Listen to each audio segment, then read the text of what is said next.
Your idea of what a good enough mom is going to be different than my idea of what a good enough mom is based on our conditioning.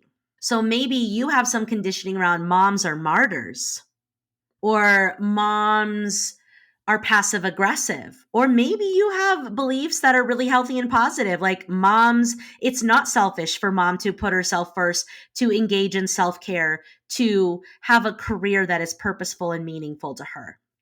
But wherever you are, it's important to understand that this conditioning left an imprint on us about what it means to be a woman and a mother in the world. That created beliefs that we have about ourselves and the world around us. And those beliefs drive our behaviors. And when we make those subconscious beliefs conscious, we can actually upgrade them to something that's more relevant to the modern mom today. Hey, I'm Brooke Jean, therapist, recovering perfectionist, and struggling working mom on a mission to normalize normal. If you're an overwhelmed, high-achieving, and secretly anxious mama, struggling to balance it all and on the brink of burnout, you are in the right place. Here is where we talk about hard things like balancing work and family life, mental health, and how to navigate life-altering transitions. Nothing is too taboo here. In my conversations, I'll teach you how to let go of who you think you're supposed to be in order to create the life you've always wanted. Get ready to embrace your messy, shed the shoulds, and find freedom through a life unperfected. This is the Unperfected Pod.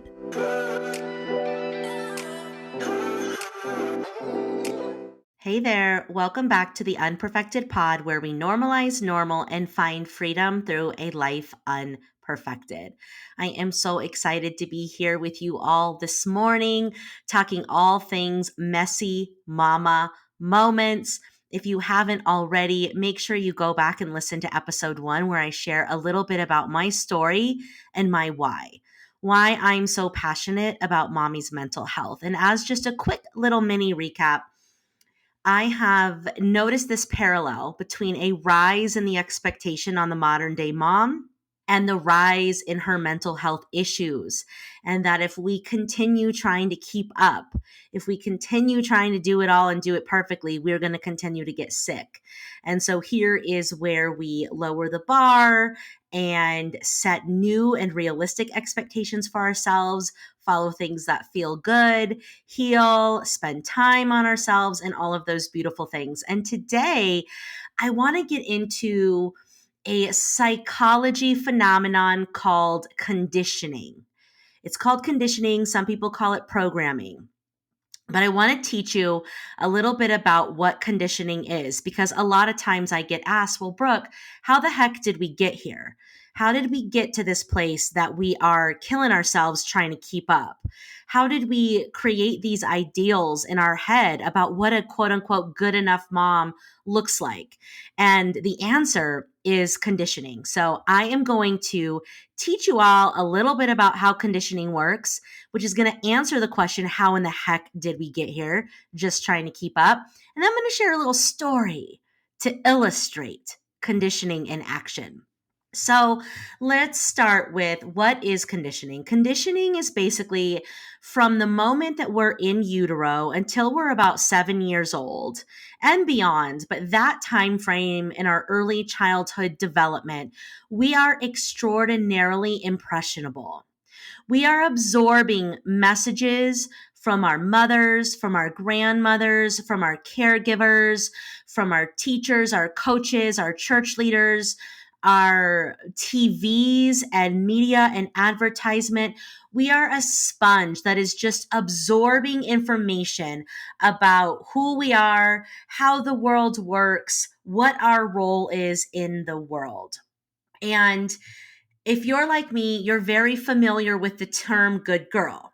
So as we're growing up, when we start to listen and behave, good girl, we start to act kind or be nurturing, good girl. And so this is how we start to perpetuate some of these narratives that we are absorbing and learning. And so all of this information that we're absorbing as precious little beings, 0 to 7 years old, is becoming these deep internal subconscious truths about who we are, what it means to live in the world, and what our roles are. And these deep hidden truths develop into what we call subconscious beliefs. And this is what conditioning and programming is. So, for example, you may have been programmed and conditioned to learn that good girls are nurturing, good girls listen, good girls put others before herself. You may have absorbed messages based on your own mother and your grandmother or your caregivers that a mother's role is to take care of the kids and to be home and be available. Or maybe you had a mama that worked. And so your conditioning and programming around a mom is a little bit different. But basically, conditioning just says, hey, growing up, here is what I absorbed and learned about what it means to be a human walking this planet Earth, to be someone who identifies as a girl, and to be a woman, to be a wife, and to be a mother. And all of this information that imprints upon us develops these deep hidden truths that become our subconscious internal beliefs. And those are really important to understand what they are because they really drive our behavior. So 80 to 90% of our existence operates from a place of our subconscious, our more mammalian style brain, our survival style brain. So a lot of your patterns, your desires, your urges, your triggers, your defenses, your beliefs, and your behaviors are coming from your subconscious. And so these beliefs about what it means to be enough are going to be driving your behavior. And so when we make these subconscious beliefs conscious, we can actually do something about them. Because here's the thing. So many of these beliefs that we adopted growing up and have been perpetuated since 7 years old are no longer relevant for us. Okay. So I want you to take a moment right now and I want you to think about what it means to be a good enough mother. What is the image that comes up into your mind when you think about a good mom? What does she look like? What is she wearing? What is she doing? How is she holding herself?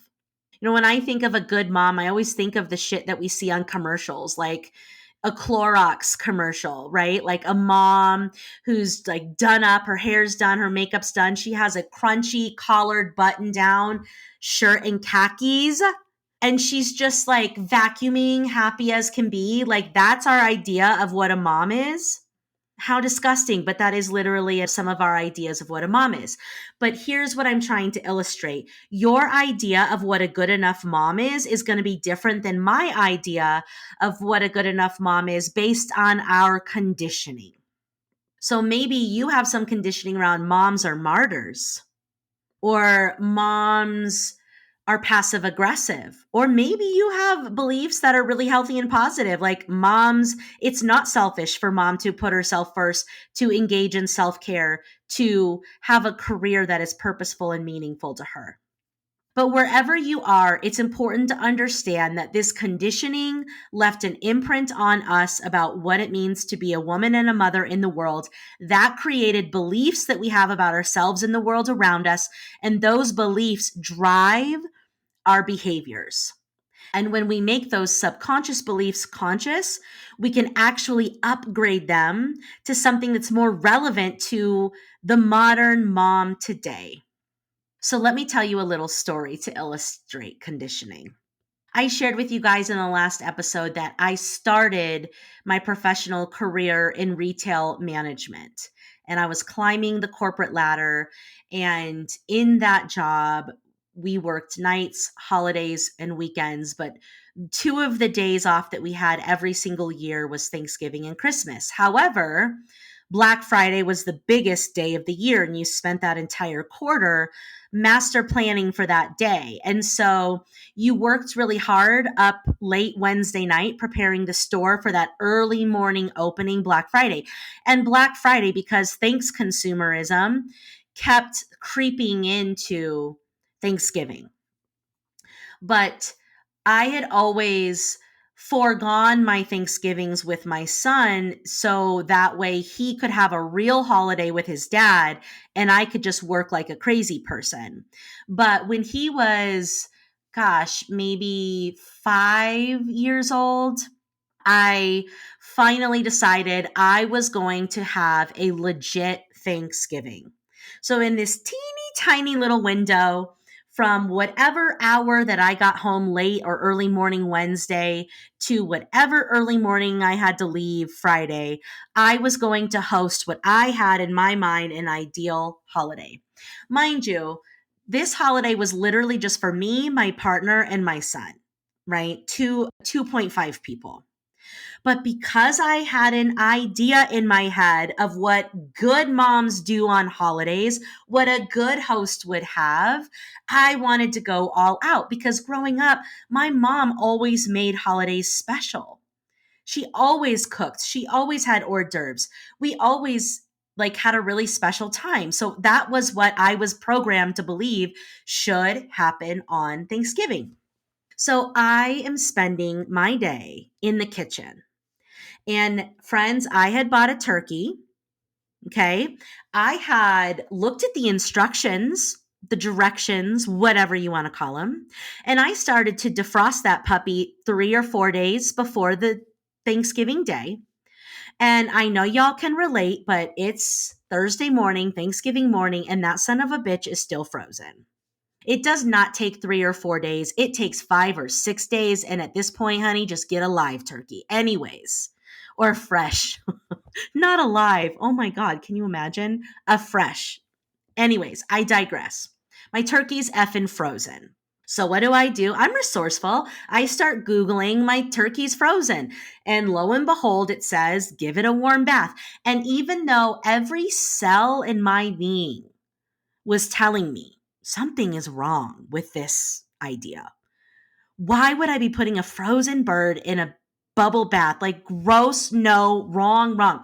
I did because I was bound and determined to have this holiday. Meanwhile, it was a beautiful day here in Colorado. My husband was out back playing with, well, he wasn't my husband then, but he was out back playing with my son. We had Dave Matthews Band playing. He was drinking beer, like, right. And I'm in the kitchen, spending my one day off in the year doing this, dealing with a frozen turkey, giving it a bath. So I leave it in the bath against my will. That did not feel right, but I did it anyways. And I come back, I'm in the meantime, I'm preparing appetizers and slicing and dicing and all that good stuff. And I go to pull the turkey out of the sink, out of the bath. And I pull her up by her legs and I go to put her down on the counter, the cutting board. And that son of a bitch slips out of my hands and goes, I kid you not, flying, rolling across the kitchen hardwood floor like a bowling ball, for fuck's sakes. And it's like that moment in time completely slowed down into slow motion. And I just saw that turkey. And I didn't know whether to laugh or cry, my friends. So I fell to my knees and did both. I fell to my knees and just started unloading, crying at the ridiculousness.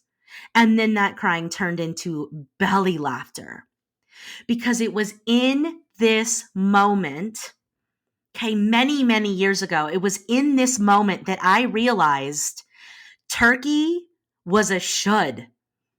I am going through the motions to cook this turkey because I think I'm supposed to, because that's what good moms do on Thanksgiving. And here's the kicker. I don't even like turkey. So here I am on the floor and I realize, what the fuck am I doing? Who have I become that I'm fucking around and finding out with a frozen turkey? And I don't even want to eat it. And so there was a seed planted years ago that there are shoulds and supposed tos that we are programmed to do, and we do them without asking, and they don't always bring us joy. And why? If I have one day off on the holiday, if I really think about what I value as a human, it's the connection, the togetherness of the holiday. It's not the turkey. So what am I doing? But here's the thing.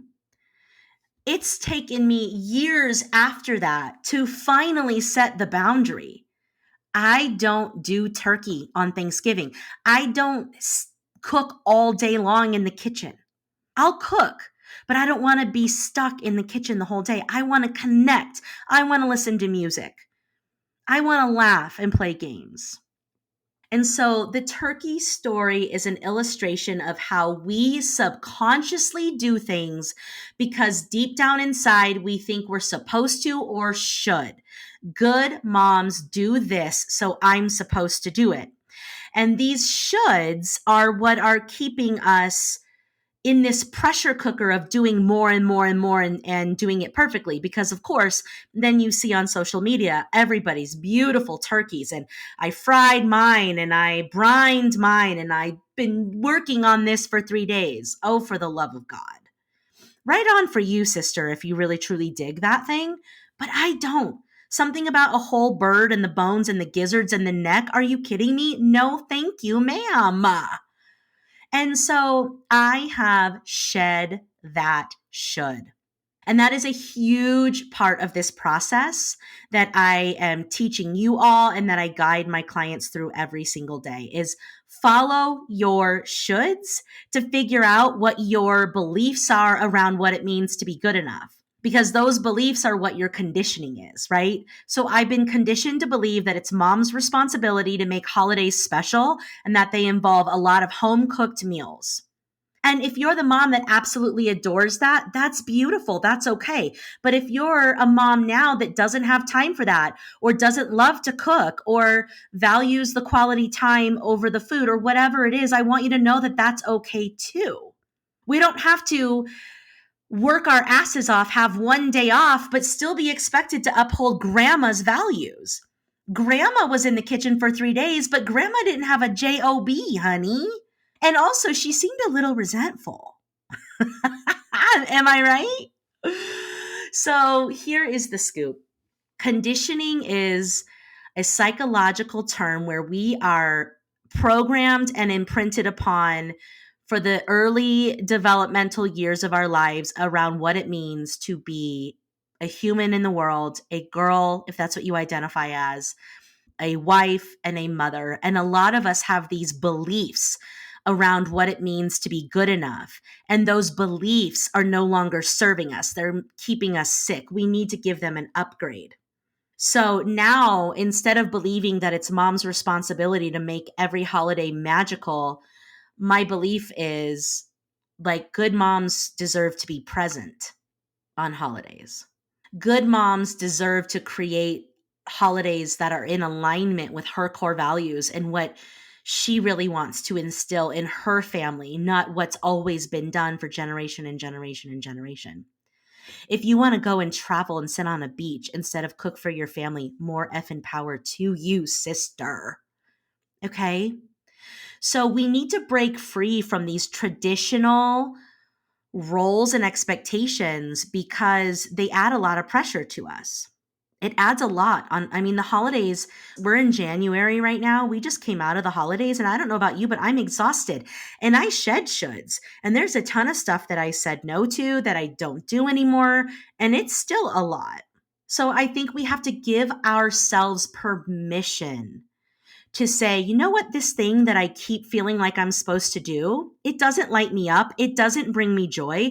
It totally depletes me. I'm not doing that shit anymore. And shed that should without the guilt. And this is going to be a practice. We're not going to be able to do this and do it without any guilt right away because that programming and that conditioning runs deep. You'll see when you start to identify your beliefs and shed your shoulds, you'll have like a physical, emotional, visceral response because it's like going against what we've been taught. As a woman, you put everybody before yourself. That's why it's so uncomfortable to go get a massage or go on a vacation by yourself. But it doesn't have to be that way. It shouldn't be that way anymore. We're juggling too many things. It's time to set a ball or two down, leave what brings you joy, and shed what doesn't. And so here's my takeaway for you. I want you to get curious about your shoulds. What's your turkey story? What's your moment when you're on the floor, crying and then laughing because you're just like, I found myself here again, doing this thing I don't want to be doing, completely burnt out. What is your scenario and why are you still doing that? Anytime you find yourself saying, I should, when you're shoulding on yourself, I should get back online tonight because I left work early to pick my kiddo up from school. I should volunteer in the classroom because I can't be at pickup every single day. I should have sex with my partner 3 times a week because that's what healthy couples do according to the internet. I should be cooking my family healthy, gluten-free, dairy-free, dye-free meals 4 nights a week, and we should be sitting around a table having really meaningful, juicy conversations. I should. I want you to use that as a clue to pause, notice it, name it. I'm shoulding on myself. Take a deep breath in and out. That disrupts that neural pathway. And ask yourself, but do I really? According to whom? Is this something that truly matters to me? And if it's not, explore what it might be like to shed that should, to ditch that expectation, to say no and remove that from your list of things to do. Follow your shoulds, honey. They're going to guide you to your internal beliefs about what it means to be good enough, therefore your programming and your conditioning. And you'll start to see what of that is healthy and supportive to a modern mama, and what of that is no longer realistic and needs a modern mama upgrade. And I'm going to guide you to upgrade those beliefs to something more healthy and supportive and empowering and affirming. Like I said, my old belief was good moms make miracles happen on holidays. My new belief is good moms are present on holidays and creating holidays in alignment with what matters to them. So follow your shoulds. Where are you shoulding on yourself? Stop shoulding on yourself. I know you've probably heard that somewhere, but here's why it's so juicy and meaningful and impactful in your healing journey or in your journey coming home to yourself. When we get clear on where we're shoulding on ourselves and we shed those shoulds, we make space for what really matters. We lighten the load. We lower the bar. And maybe we can feel a little bit better along the way. And those beliefs, right? If you're believing that good moms create magic and miracles when you're unable to because you don't have the energy or the time or the money or the resources or the desire, or it just doesn't work out because the turkey is frozen or your mother-in-law is critical and judgmental of the holiday you've put together.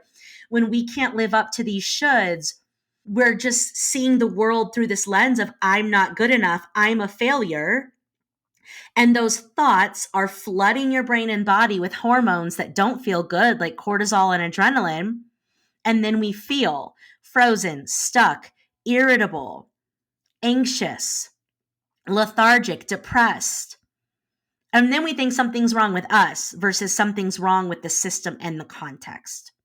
So it's really important that if we want to feel better, we have to understand that our thoughts affect how we feel, and our beliefs are fueling our thoughts, and then our experiences are perpetuating those beliefs. So we will talk more and more and more and more and more on this podcast about the subconscious mind, about conditioning and programming, and how to reprogram new healthy beliefs, how our beliefs affect our thoughts, which create our feelings and influence our behavior, and how do we break free from these thought patterns or these thought loops that have kept us stuck for a really long time. These are kind of complex concepts that I will continue to teach you guys about and share stories to make them more applicable. But what's your turkey story? I'd love to hear it. So, Mama, my hope for you is that you can identify a should or two and start to shed the shoulds. At least start to build some awareness around that. So that's my takeaway for you today. If you made it this far with me, thank you so much for being here. It is such an honor and a privilege to have this outlet and to share this time and space with you.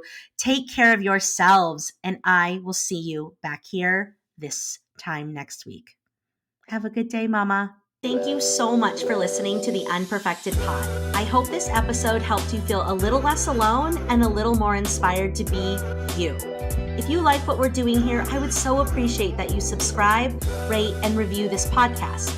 If you do, share the episode on Instagram and tag me at Brooke Jean Unperfected to enter to win a 1-to-1 laser coaching session. Also, feel free to join me in my private Facebook community, Mommy's Mental Health Matters, where we continue the conversation. Thanks again for being here, and see you in next week's episode.